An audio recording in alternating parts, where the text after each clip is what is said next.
বন্ধুরা কেমন আছেন? সকলেই আশা করি সকলেই ভালো আছেন। সবাইকে বাংলা ক্লাস এসএম এই ইউটিউব চ্যানেলে স্বাগত জানাই। আপনাদের সাথে আমরা আছি বাংলা বিষয়ক সকল ক্লাস নিয়ে। আমাদের পূর্ববর্তী ক্লাসগুলো আপনারা দেখে আসবেন এবং আমাদের চ্যানেলটি সাবস্ক্রাইব করে রাখবেন। যারা এখন পর্যন্ত চ্যানেলটি সাবস্ক্রাইব করেননি তাদেরকে বলবো দ্রুত চ্যানেলটি সাবস্ক্রাইব করে নেওয়ার জন্য। তাহলে চলুন আমরা আমাদের মূল আলোচনা চলে যাই।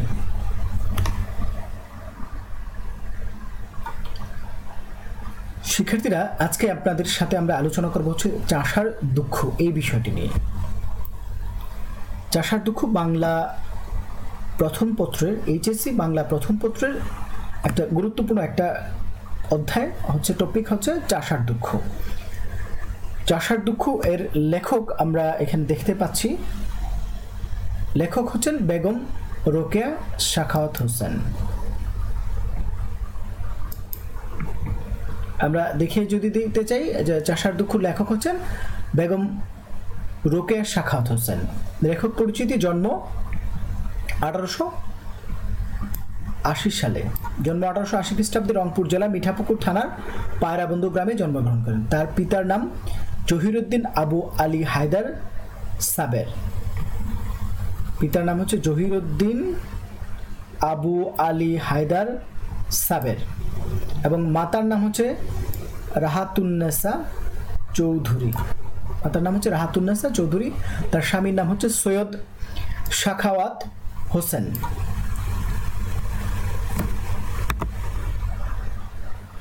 শিক্ষা জীবন: বেগম রোকেয়ার শিক্ষা জীবনে আমরা একটু দেখি যে পারিবারিক রক্ষণশীলতার কারণে তিনি প্রাতিষ্ঠানিক শিক্ষা লাভ করতে পারেননি, তবে নিজের ঐকান্তিক প্রচেষ্টার পাশাপাশি বড় ভাই ও স্বামীর প্রেরণায় এবং সহযোগিতায় তিনি জ্ঞান চর্চায় সাফল্য অর্জন করেছেন।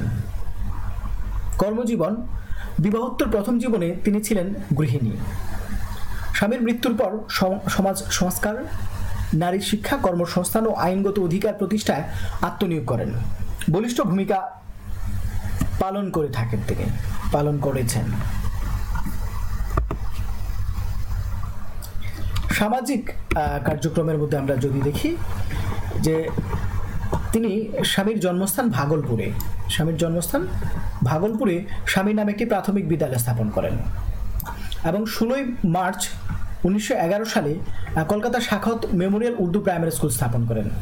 এই স্কুলটি পরবর্তীতে স্কুলকে মধ্য ইংরেজি গার্লস এবং 1931 সালে উচ্চ ইংরেজি গার্লসে রূপান্তরিত করা হয়। এই স্কুলটাকে 1931 সালে উচ্চ ইংরেজি গার্লস স্কুলে রূপান্তরিত করে। কলকাতার সমাজে নারীর অধিকার প্রতিষ্ঠার উদ্দেশ্যে আঞ্জুমানে খাওয়াতিনে ইসলাম নামে 1950 সালে এই সংগঠনটি তিনি প্রতিষ্ঠা করেন। 1915 সালে তার সাহিত্যকর্মের মধ্যে রয়েছে মতিচুর, সুলতানার স্বপ্ন, অবরোধবাসিনী, পদ্মরাগ ইত্যাদি উল্লেখযোগ্য তার সাহিত্য।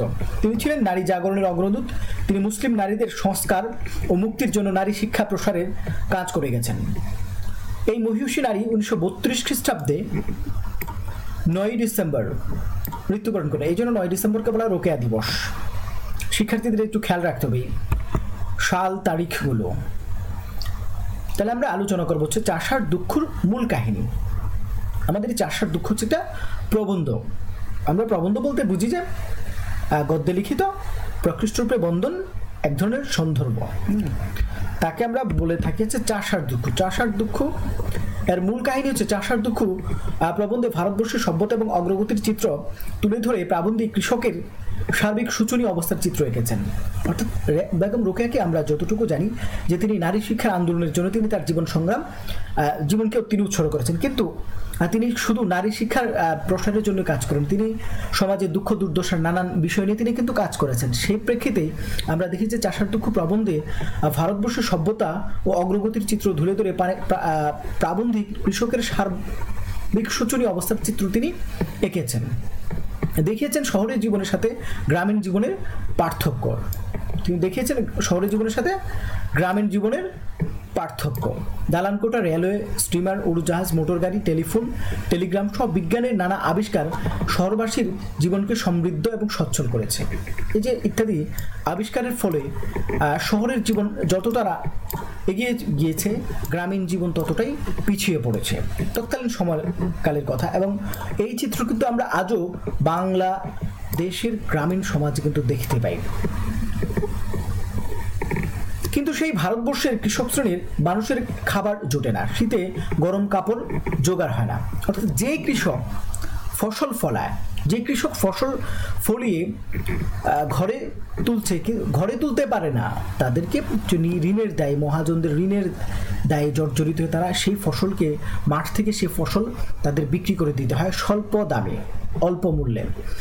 এই কৃষক যে পাট উৎপাদন করছে, যা দিয়ে কাপড় তৈরি হচ্ছে, সেই শীতে তারই কাপড় জোগাড় হয় না, রোগ ব্যাধিতে কোনো চিকিৎসা তার হয় না, তাদের নুন আনতে পান্তা ফুরায় অবস্থায় এমনি যে অনেক সময় লবণও জোটে না তাদের। সাগর তীরের লোকেরা সাগরের লবণাক্ত জলে চাল ধুয়ে লবণের চাহিদা পূরণের চেষ্টা করে।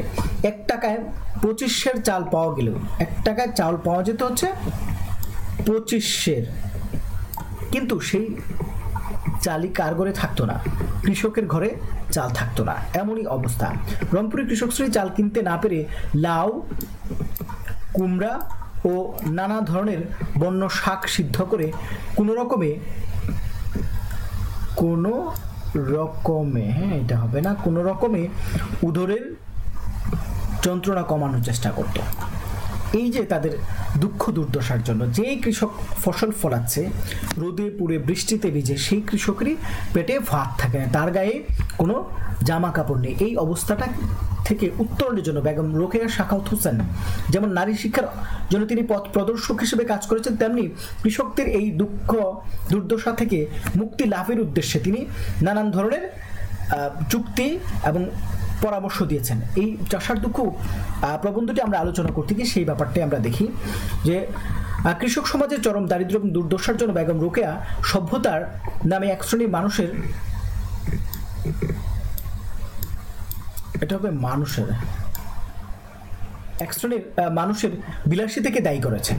আবার কোনো কোনো কৃষক এই বিলাসিতার বিষে আক্রান্ত নিজের সর্বনাশ ডেকে আনছে। কৃষকরাও কিন্তু সেই আধুনিকতার ছোঁয়ায় নিজেকে বিলাসিতার দিকে ধাবিত করে তাদের জীবনের সর্বনাশটা কিন্তু ডেকে আনছে।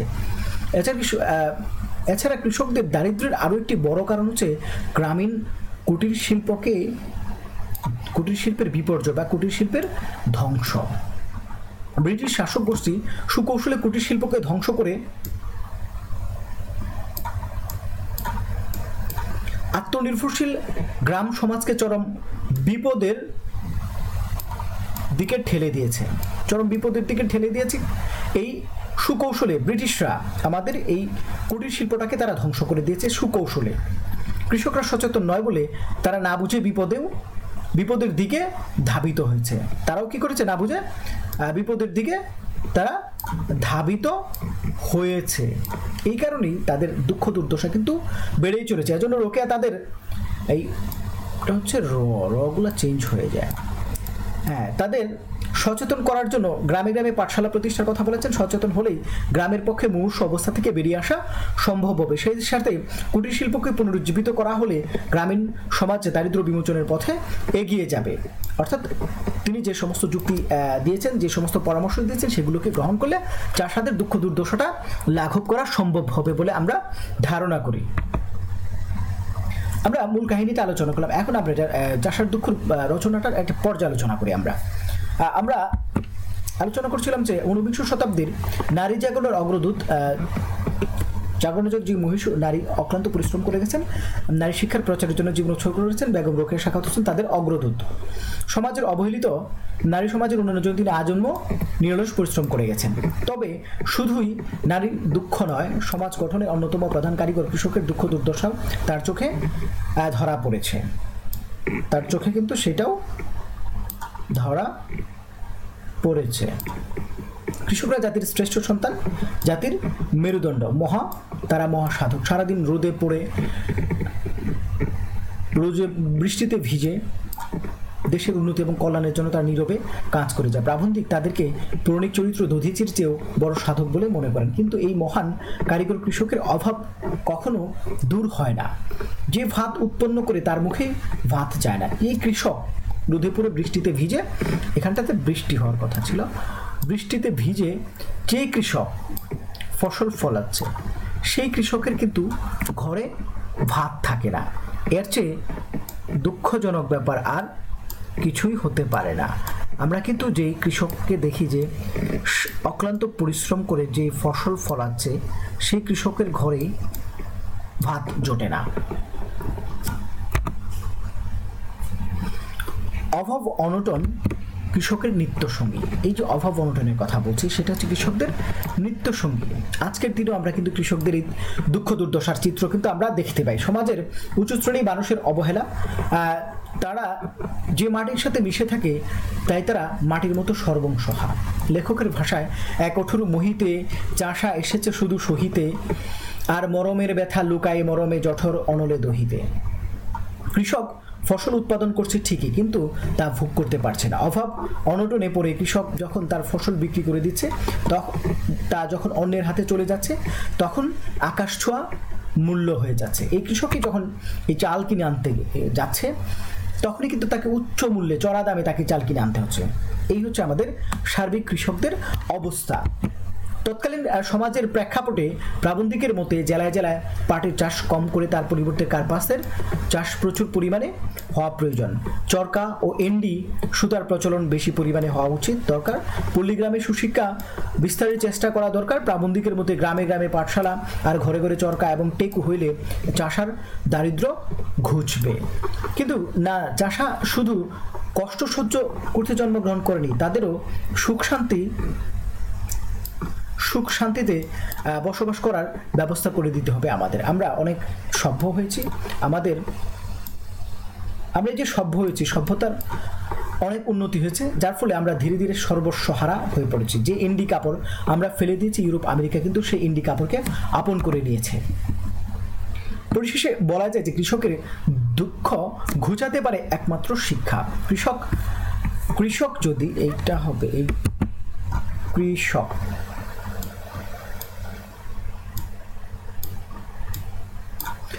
যদি শিক্ষিত হয়, তাহলে কেউ তাদের ঠকাতে পারবে না। তারা নিজেদের অধিকার সম্বন্ধে সচেতন হবে এবং সেটা সহজে আদায় করে নিতে পারবে। তবেই কৃষক জাতির কাছে সত্যিকারের মূল্য পাবে, দেশও এগিয়ে যাবে। আমরা এখন এই চাষার দুঃখ থেকে কিছু শব্দার্থ সংযোজন করেছে। শিক্ষার্থীরা, তোমাদের এই টেক্সট বইয়ে এই শব্দার্থগুলো রয়েছে এবং তোমরা এই শব্দার্থগুলো অবশ্যই জানতে হবে। এখান থেকে তোমাদের সংক্ষিপ্ত প্রশ্ন আসবে, অবজেক্টিভ হিসেবে থাকে, এক কথা উত্তর থাকে, সেজন্য এগুলো জানতে হবে। অসহ্য, সহ্য করা যায় না এমন, অসহনীয়। উপকরণ, উপাদান বা উপাচার। মসলিন অতি কোমল ও সূক্ষ্ম কার্পাস বস্ত্র বিশেষ, যেটা ঢাকার তৈরি মসৃণ শাড়ি হিসেবে পরিচিত ছিল। প্রতিবেশী, পড়শি বা প্রতিবাসী। প্রস্তুত, তৈরি, নির্মিত। দারিদ্র, গরিব অবস্থা, দরিদ্রতা। রেশম, গুটি পোকার নানা জাত তন্তু বা সুতা।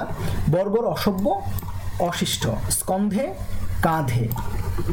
দৃষ্টান্ত, নিদর্শন, উদাহরণ, নজির। প্রতিপালন, পালন, পোষণ, লালন। অনুসন্ধান, অন্বেষণ, খোঁজ, জানতে চাওয়া। প্রচুর, অনেক, যথেষ্ট, পর্যাপ্ত। ঐশ্বর্য হচ্ছে অর্থ, ধন, সম্পত্তি। অট্টালিকা, বৃহৎ ও উচ্চ পাকা বাড়ি। সমকক্ষ, সমান প্রতিবেশী। নিদর্শন হচ্ছে প্রমাণ, অধিবাসী, নিবাসী, বাসিন্দা। বৈজ্ঞানিক, বিজ্ঞান সম্বন্ধনীয়। ধনাঢ্য হচ্ছে ধনবান, ঐশ্বর্যশালী। কৃষক, চাষি বা কৃষিজীবী। অবিচার, অন্যায় বিচার। সভ্যতা, আদব, লেহাজ বা চলাচলের উৎকর্ষ। মহাযুদ্ধ, ব্যাপক ও ভীষণ সময়, পৃথিবীব্যাপী যুদ্ধ। পরিধান, পরার কাপড়। পোশাক, পরিচ্ছদ। প্রসিদ্ধ, বিখ্যাত বা খ্যাতনামা। গুরুত্বপূর্ণ কিছু উক্তি আমরা শিক্ষার্থীদের জন্য সংযোজন করেছি, বিভিন্ন সালে পরীক্ষা এগুলো এসেছে। একটা হচ্ছে, শিক্ষা সম্পদে আমরা পৃথিবীর অন্যান্য দেশ ও জাতির সমকক্ষ হইতে চলিয়াছি। চাষাই সমাজের মেরুদণ্ড। এখন যে আমরা সভ্য হয়েছি, ইহাইকে সভ্যতা? যখন 2 গন্ডা পয়সার 1 সের তৈল পাওয়া যেত, তখনও জমিরনের মাতা কন্যার জন্য 1 পয়সার তেল জুটাইতে পারিত না। সভ্যতা বিকাশের সঙ্গে সঙ্গে দেশি শিল্পসমূহ ক্রমশ বিলুপ্ত হয়েছে। গ্রামে গ্রামে পাঠশালার ঘরে ঘরে চরকা টেকু হলে চাষার দারিদ্র ঘুচিবে, নয়তোবা চাষার এই দুঃখ দারিদ্র অবস্থা থেকে চাষা বের হয়ে আসতে পারবে না বলে লেখিকা মতামত দিয়েছেন। ধন্যবাদ সবাইকে। আমাদের আলোচনা আজকে এই পর্যন্তই ছিল।